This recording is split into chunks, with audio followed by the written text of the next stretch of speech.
How we shit the bed, man. Listen, you guys are rubbish now. I've said it. You guys are rubbish now. You're at home. Anfield is not the fortress it once was. You know, where was the best Premier League defender ever, Van Dijk, today? Where was he? The goals were his fault. Hold on. I'm just asking questions. Don't do that. I'm just asking questions, bro.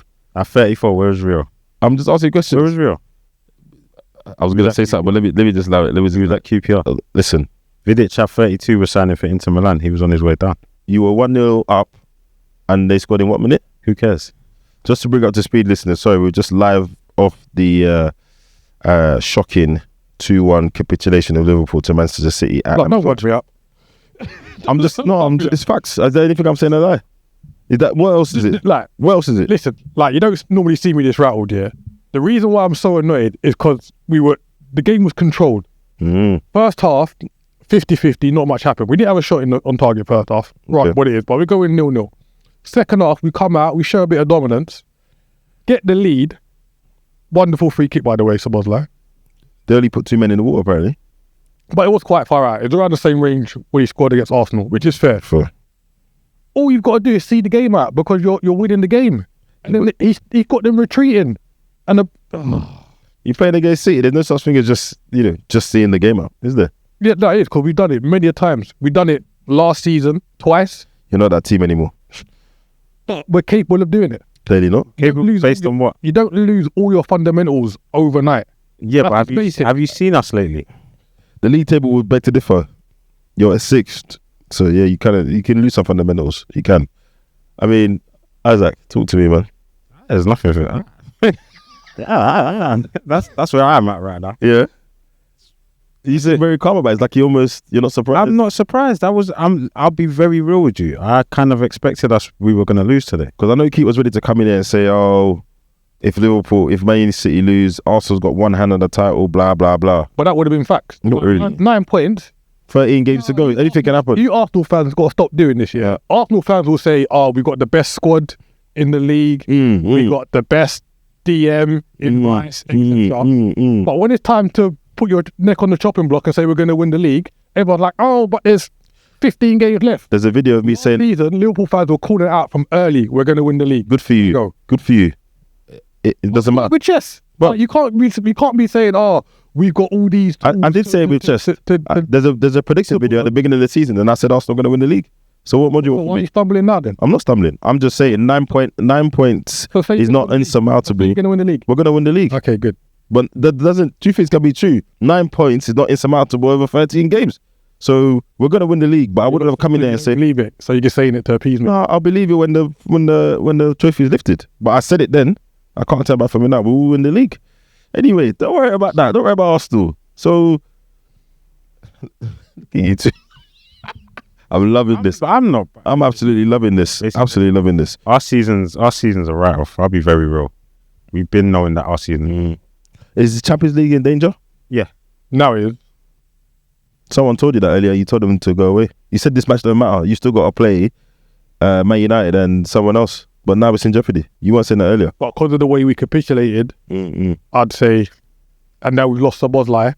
I don't know how that decision got made by the officials today. Was it a straight red? Yeah, straight red for denying a goal scoring opportunity. But you can appeal those straight reds, no? Nah, no point. Nah, we have to. Nah, that one was so bad. I think you win that appeal. I think. Yeah, that was nuts. But the turnaround won't be quick enough for Wednesday. It's very rare that. So who you got Wednesday? Sunderland away. Yeah, you be alright. Well, they're the only team not to lose at home so far. So wait, I don't want to spend too long on. I mean, as much as I'm enjoying your meltdown and the fact that you wore that top today, you just got right. But anyway, I'm through freaking feed, man. I'm not one of these fair weather fans. You know what I mean? I'll live through the Roy Hodgson era. I'm good. So, I mean, I actually thought, especially with what you said about the squad, and Slot could have a decent conversation with them to keep his job after the summer. If you don't qualify for the Champions League, he's off surely. I think he goes regardless now. What you think is Xabi Alonso just waiting? So just because of this result?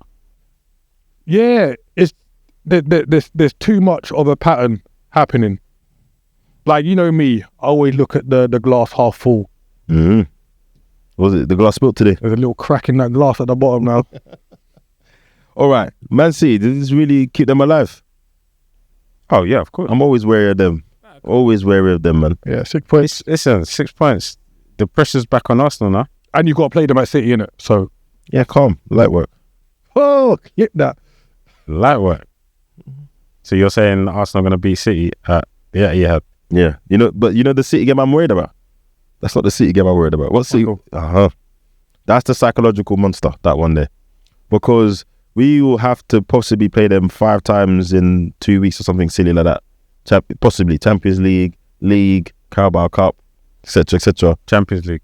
Yeah, no, because if we win the next game and they win their game, we're in the same branch. Don't worry, man. I think you're going to win your next game. Yeah. Hey, the confidence is... I don't understand. There's not many of them. We won 17 out of 25 league games. I can't be confident my team's going to win.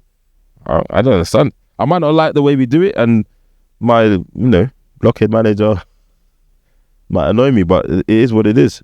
So look, we stand firm on the fact that you lot are in a good position. City are on your heels, but it's Arsenal to lose. It's Arsenal to lose. Yeah, I think so. Okay. It's Arsenal to lose. And just for clarity, if you don't win it, Arteta out. Well, I would fire him now. You know me already. I'd fire him now. Thank you, mate. It's been great. Hey, Enrique, listen, June the 1st or July the 1st, Sober Reality Centre. Thank you, mate. Well, you want 30 million a year? Take it. I don't care. He's taken us to where we can get to. Now, if he doesn't win it, that proves my point. What, not Eddie Howe? He might be out of a job soon. Hey, every time there's an Arsenal vacancy, Eddie Howe gets linked to it. Every time. Speaking of Mr. Eddie Howe. Yeah, I think he's on thin ice. He's been treading water for a while, though. Hey, listen, I've said it. on his case. Hey, either way, listen, sometimes you're early. Sometimes you're early. Early adopter, yeah? Sometimes you're ahead of the game. Bitcoin at $1. I was about to say, yeah. You know? Well, look, I can't see it. From the moment that they got their investment and then, they had that documentary out and everything, I just haven't seen what... I think it's pretty much like how you spoke about Arteta at Arsenal. They can take you so far, but eventually they hit the glass ceiling, and then you've got to now decide, do you continue hitting this glass ceiling or do you move on and try to shatter through it? But I think there's 2 things here that are in his favour. The first one is him winning them their first trophy in 70 odd years. Yeah, so that was Carabao Cup last season, right? And this is more from a media standpoint, not from the club, why he's not getting pressure. Yeah. So he done that, and 2, because he's English. So we're the last English manager to win a trophy. Fair. So I think that's why he's not getting stick from the media, but from fans and the board. They might be looking at him a little bit sideways, like you are. And to be honest, I'm surprised you didn't mention the whole investment in the team thing. But I don't think he's got too much of an argument there, because they did go out and spend a lot of money on Gordon. They went and got him. Oh, he spent Barnes. Yeah. I think they're seeing his limitations. I think he's built his team too much around a couple of men, right? And there are coaches out there that will come and do a lot with a little. Do you know what I mean? And we've seen those guys. We've seen the Irolas, we've seen the Glasners, etc. And I actually think that's the kind of job those guys should take next. Everyone's talking about them going to do Man United and fall into that trap. No, go Newcastle. Go do that job. Go Leeds. Go do that job, because those are clubs that you might say Bournemouth and etc. are doing better than, but they've got resources. If you wake up that club a little bit, then you're on your flyer. Because remember, they tried to get Unai Emery before they got Eddie Howe, and he said no. So I think that's the kind of direction they're going in. So I think he's on thin ice. I think when the managerial merry-go-round starts in summer, Howe's finished, mate. Do you think there's no issue of him getting sacked before summer? I don't think so. No. I don't think so. What are they saying for at the moment? Are they still in any cup for? Play to not get relegated. FA Cup they should still be in. But they're not even that far off the Champions League places. Let's say we go down to top 5. They're only maybe 9 points off the... And then they're 10 points off 5th at the moment. Yeah. They need it. They've got all this investment that they can't spend. They need it. You say they can't spend. They just spent. Elanga was like 50 million. They sold Alexander Isak. Yeah. There's a balancing act here. They're not coming in on a Roman Abramovich thing, and they don't want the heat that Really, they can't, the heat that City owners got. So they're trying to do it slowly, or quote unquote the right way. But you say they're 10 points away, but they're still 12th. Like, I understand that the points doesn't seem that much, but there's still. And will they make them up? Yeah, there's still 7 teams between you and Chelsea. So I think Howe's unfinished. But to your point, I just think if he starts swinging out with the Brightons and the Spurs, he'll get fired. Okay, so to your point about managers not taking them big jobs and coming into teams like Newcastle, let's say Eddie Howe does get the sack, Glasner's floating about, Iraola's looking to move on. Are those the kind of managers you would want to see? I mean, at Newcastle, and if so, what kind of job do you think they could do? If you asked me in November, I would have said, "Oh, hey, Glasner, Iraola, even Fulham, even Silva." But now, as we see early Feb, those guys they're looking like having a bad run on Football Manager. I'll be honest. I'm not sure if they're as much of a shoe-in as I thought they would be, for different reasons. Glasner, the nonsense he was doing in the press, I don't think that makes him attractive to directors of footballs and co. Iraola, I think he's done okay. His squad were always punching, and Silva, I think it's the same for Silva. His squad is always punching. I agree with you on the Silva remark. With regard to Iraola, I think he's been handicapped because he's lost key players. Right, they've only just brought in Ryan, and who's an assistant of governors. Yeah. He looks tidy. Right, so Evan Nilsson's not really been knocking him in. Like, he's a useful player, but so for me, I think Iraola's been handicapped. So I don't look at him in any kind of way. I agree. Like, out of the 3 at the moment, he's still the one that's holding his weight compared to Glasner. This whole situation at Palace, it's a mess. Like, let's be honest. It makes him look very bad. Exactly. Don't make me get on my soapbox about these managers talking like they don't have employers, bro. These guys talk like they're not employed. You're not Alex Ferguson. You're not Wenger. If you talk rubbish, you will get fired.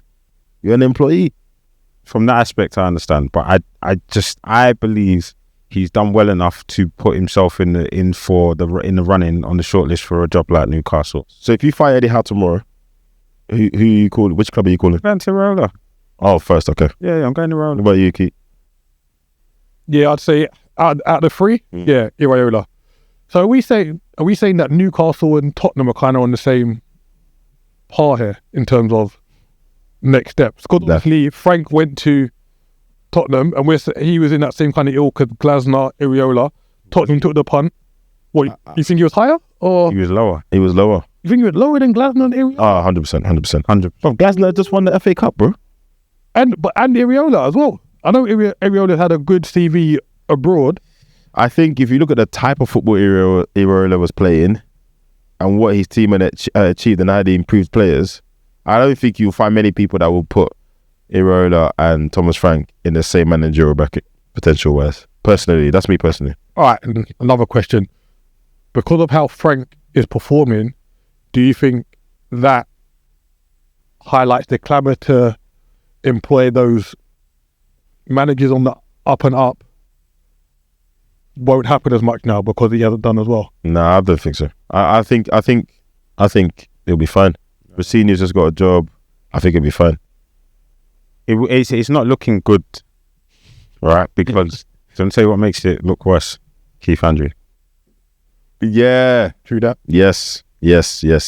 But to Keith's question, Keith Andrew is proving that if you get the right man in the right circumstance, he can do the job. Everyone was saying, well, I say everyone. I was what I was saying. He's just a set piece coach. Blah blah blah. So I think to answer your question, no. I think it's circumstantial. And Thomas Frank's not a young manager, is he? He's just he's a lesser known manager here. He's not a young up and coming manager. Do you know what I mean? And again, if you look at Glasner's CV, hasn't he won the Europa League? Yeah, with Frankfurt. Yeah. So Thomas Frank can't chat to them, man. He can't. He's CV-wise, Glasner's kind of top of that tree. I just think his off-the-field behaviour is something that people will look at. And I think the football that Hero plays, I'd love to see him execute his ideas with a squad with a higher average kind of level. Do you know what I mean? I thought you were going to say IQ. No. Average level, higher average level. So yeah, I think Howe's on thin ice. But if I was director of football there, unless I'm in danger of relegation, I would just hang on and let him go in the summer. See how the chips fall with the merry-go-round. Have a chat with Glasner's agent. Have a chat with Vieira's agent and see what's going on. Did you see that? Sorry to cut you, but did you see that clip? Or that there was a post or tweet about Carrick interviewing Thomas Frank at the start of the season for TNT. No. And then beating him 2-0. That's a rival manager. What is going on at Spurs? Well, the thing is, as much as I say all of that about Frank, he's not had his two most important players for the whole time he's been there. He's not had Solanke, he's not had Kulusevski. Maddison. I said the two most important players. And I'd argue Maddison's more important. I think Maddison's the third or fourth. I think this is more important than Solanke, to be fair. Nah, I don't think so. I don't think so. And he's already showed it in the 3 games he's been back. Because Matisse Tell's not scoring. Colin Mwani looks like he can't be bothered. I called that one. Scores. Yeah, I called that one. So, and Kulusevski was their player of the season last season, no? Yeah. So yeah. And again, if you look at Spurs, Man United, you talk about Carrick interviewing him. If we go back to when Spurs lifted the European Cup, right? No, let's word that correctly. Sorry. The Europa League. Thank you. That's what I said I should have said a European Cup. Sorry. And where Man United were at that time, to fast forward now, it's not gone the way I thought it would. I thought maybe that could be a springboard. They just had to do one thing, which was get rid of Ange. I did say that at the time. So they did that. They just didn't follow it up well, it doesn't seem, right? So to now be sitting here and Man United are on a 3 or 4 game winning streak. 4 games. 4 game winning streak. Can I just say, I called it early. Everyone said it's just 1 game. All right. Talking May, innit? At the start of the season, I just want to say Man United were my team as that were going to shock everyone. Yeah, but you got lucky because if Amrin was still around, that wouldn't be happening. Conversation. And you also got to look at who they played. Like, they're always up for big games, innit? They played City, Arsenal, Chelsea, I want to say. No? They played City, Arsenal, Fulham. And who did they play this weekend? Tottenham. Yeah. Right? Then when they go play at Bournemouth or a well-drilled team, let's see. Like, they're always up for the Arsenal game. They're always up for City. Even in the depths of despair, they were always up for City games. But fair play. Carrick is doing his job. To see Tottenham now back swinging the bottom of the table, they've spent money. You know, how much was David Simmons? 50? Yeah. Colin Mwani, I don't know why anyone would do that. But anyway, Colin Mwani, they spent money. Was that almost, as Key would put it, a sliding doors moment? Like, what's gone on there? They got the appointment wrong, so it seems, and they just didn't. Frank? Yeah. Okay, Thomas Frank, yeah. And they didn't spend wisely. Simmons, you can say that's fine because he's starting to show a little bit of glimmer now. But I'd say Mwani, Tell, which was a weird one because he didn't set the world alight when he was on loan last season. So I don't know why they brought him back in. They have a knack of doing that because Timo Werner, remember, he didn't set the world alight, and then they bought him and they paid him money. Apparently, his wages were crazy. They never do spend well though. Yeah, we're going back to like the Bale. How they spend the Bale money? Oh, them 5 Gareth Bale, right? Not the other Bale money. Yeah. Yeah. So for what they achieved and where it got them, they didn't use it as a springboard to kick on. Where Man United didn't win the Europa League and granted their financial powers a little bit more than Tottenham, but they were able to go and get 2 of the best forwards from last season and add them to the squad and just kind of address certain areas that they needed to. And I thought that's a good. Tottenham didn't have really. Maybe they didn't have the pull to do that. I think that's a good point though, because as much as we beat up Man United for getting the managerial appointments wrong, Cunha is still a good player, is a good signing, and Mbeumo is a good player, is a good signing. So they got some of what they were supposed to do right. Do you know what I'm saying? And the goalkeeper. Exactly. And to be fair, Onana. a lot of Man United fans are saying, "Oh, Lammers has changed my life," but he's not even doing anything spectacular. No, he's just being a regular goalkeeper. He's just being reliable. To Onana. Yeah, he's just being reliable. To the ball. He's just being Bert Leno. That's it. Do you know what I'm saying? No, I agree. So yeah, it's really interesting to see how they've basically crumbled in different directions. Absolutely different directions. And then now, Man United are talking about getting back in the Champions League, which I'm absolutely fuming about. And Thomas Frank, points-wise, is nowhere near, but just position-wise... 15th? Yeah, the 15th. They're swinging it out. They're on the same points with Leeds. Yeah, that's mental. 3 points ahead of Forest. And look, I don't want to be alarmist, but there's 6 points from West Ham. It's not that far. Imagine if Spurs got relegated. Listen, I'd have a party, I can't see that happening. I know, getting that bad. But it's 6 points. Right. I don't think Thomas Frank lasts past this summer. He might not last the end of the season. No. He might not last the end of the season. Look at their fixtures. What they got next? They got Newcastle at home next. Arsenal at home. Then Liverpool, I think. Then Fulham away. And then Palace at home. And then Liverpool away. Which after, as we saw today, doesn't mean much. But yeah, he might not last. He might not make it to the end of March. Peak. Oh well. It is what it is. It is what it is. And we're not going to talk about Arsenal winning 3-0, no? Don't talk about that, guys? You two don't want to... What is there to talk about? Good victory. It was a good win, didn't it? Actually, Gyökeres. Was it 2 goals? Yeah, 2 goals. 2 goals? Oh, still doesn't, even though he's guys, bro, doesn't look like a threat. He doesn't look like... You know what he looks like? He looks like... You know, you used to get to the part where your kids, yeah? And you had a brethren that just kind of played ball, but he didn't play for a team. And whenever he came to play with you lot, he would score goals because he was bigger and stronger than everyone else. That's what Gyökeres looks like. Did you see his goal when he fell over? So every one of his goals is never a clean, crisp side netting or something. There's always a deflection on the keeper's hand. No, wasn't last week's goal a clean hit? I don't remember, man. I swear there was a little bit of deflection. Like Havertz is back and he's like, Gyökeres is fighting the net. Yeah, you know why? Pressure. No, but you know why? Because Havertz passes the ball when he sees him. He doesn't do the Bukayo Saka, Odegaard dance and take an extra touch or 3 touches. Captain and best player are hindering your number 9, is that what you're saying? Bro, I'm just saying, if you want him to score, get the ball into him early. Yeah, it's as simple as that. Now, don't get me wrong, you might have to pass it to him 25 times for him to score, but there's no denying that the way he plays, he likes to play on the last man. He's not going to beat anyone with skill and trickery. He wants a one-touch finish in the box. If he has to chop anybody or do anything else, forget it. Yeah, let Kai Havertz do that.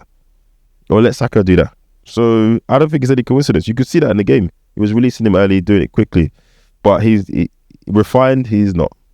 That's for sure. That's for sure. I'm surprised how easy Sunderland were to... Wait, sorry.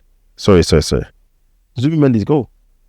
Yeah, Tekers on that. Like, he scored twice in 2 weeks. Surprised. I'm not going to... What you say? Did he mean it, huh? I don't think he meant it. He looks...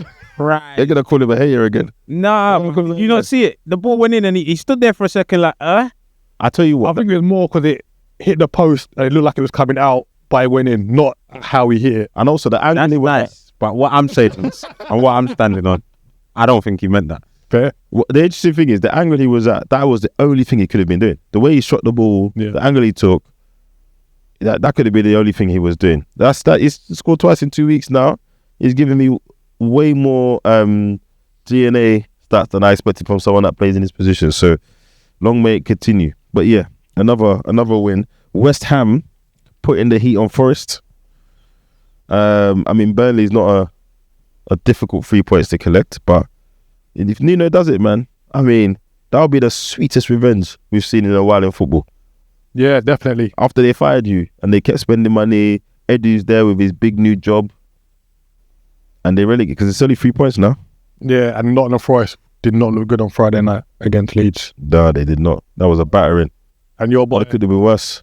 Great improvised finish. I must say so. No, the Tekers on that was serious. Yeah, I thought he just hit him You know when the ball gets Yeah. and it hit up. On the replay, you see the little Brazilian chest. Alright, cool. All I'm saying to you is, listen, don't write him off. And you know what? Everton must be fuming because he was barely fit for the last 3 seasons. But do you know what? And he's just... I can't remember which ex-player it was, but I was probably an overlap episode or something on YouTube, some sort of content that I was consuming, and they were talking about players. I think it was along the lines of a player leaving one club where they were hardly fit to play and then going to another club and just playing. And they were saying, look, it's a lot of the times it's a mental thing. Remember Gerrard come out and said that about Sturridge? Yeah. They didn't think he mentally wanted to play towards the end of his time at Liverpool. Even down to physios. Maybe the physios, they understand him a bit better. The medical, whatever it is. I don't know. How many times do you see players leave a club and then all of a sudden they're playing week in, week out? So I think this is something to watch out for the next few weeks. This 3-point swing, West Ham basically need a 4-point swing to swap places with Forest. It could happen. Forest play Wolves next. And then Liverpool at home. Are there any and then Brighton away. rumours linking Wan-Bissaka to Liverpool? I hope not. Because Why would they do that? I've been seeing it quite often. Bro, I'd drive Liverpool myself and stop the transfer. The analysts need to get their head. What analyst has done the stats on that transfer? No way. No. There must be better. There must be better right backs out there. Can we quickly talk about the defending by Aston Villa for Ryan's goal? Kadeen. What? I don't... If someone said he's been paid to Listen, the books, You see it? I watched it 3 I times was like, nah. because I thought maybe he heard a whistle, the crowd, something. Ryan walked past him. Literally walked past him. It was like it was training. It was crazy. And the funny thing is, I've read a couple of articles about Unai Emery and he's really strict about defending and all of this stuff. And that's one of the reasons why Elliott isn't getting in the team, blah, blah, blah, blah. So I watched that, I think, bro, look at this. I don't think I'm going to see you again this season. He literally walked past Be him. justified. That defending was atrocious. Absolutely atrocious. Good finish, though. Yeah, it looks like they've found a little gem there. Keeper got beaten near post. Don't know about all that. Everton deal with Fulham 2-1 away from home. Another smash and grab. Another capitulation. Very Liverpool-esque. Dewsbury Hall scoring in the 75th minute and then Bernd Leno punching the ball into his own goal in the 83rd. David Moyes continues to prove me wrong, which is very annoying. He's doing what he does, innit? Yeah, No very, frills. very annoying. And then Keith Andrews, we already talked about Keith Andrews being Newcastle. Well, I was looking for a favour from Liverpool this weekend, but I didn't get it. But I got to see Keith have a meltdown, so I'm all right. I'm all right. We got another round of games midweek, so maybe we can extend the lead to 9 points. But it's fine. I'm not sweating it. 6 points. Arsenal can still lift the title. Anyway, guys, good episode. Back next week. Yeah, I'll be back next week with the irate. Peace. Peace.